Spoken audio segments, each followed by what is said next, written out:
آج کے خطبہ جمعہ میں آپ نے یہودیوں کی شر انگیزیاں سنی، ان کی شرارتیں، ان کی خباثتیں سنی۔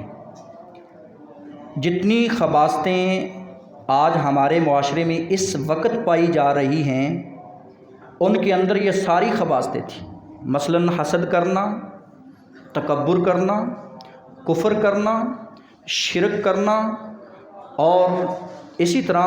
دوسرے کو نیچ سمجھنا، پیغمبروں کی مخالفت کرنا، کتاب اللہ میں تحریف کرنا، معنی کو بدل لینا، جو اپنے مزاج کے موافق ہو اس پہ عمل کر لینا، جو مزاج کے موافق نہ ہو، عقل کے خلاف ہو، اس بات کو چھوڑ دینا، حرام کھانا، سود کھانا، یہ ساری کی ساری خباثتیں، شرارتیں ان کی ہیں۔ اور اللہ رب العزت نے ان کی شرارتوں کو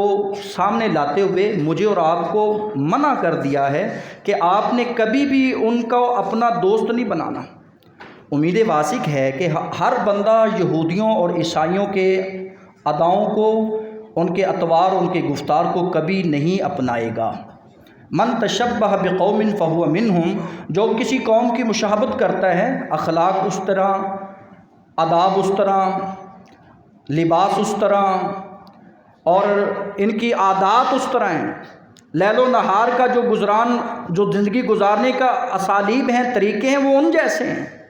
تو من تشبہ بقوم فہو منہم۔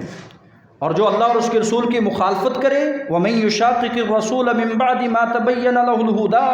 وَيَتَّبِعْ غَيْرَ سَبِيلِ الْمُؤْمِنِينَ، پیروی کرتا ہے ان کی جو بے ایمان لوگ ہیں۔ اللہ فرماتے ہیں جو بے ایمانوں کی پیروی کرنے والا ہے وہ بھی بے ایمانوں کے صف میں شامل ہوئے گا۔ سبحان ربک رب العزت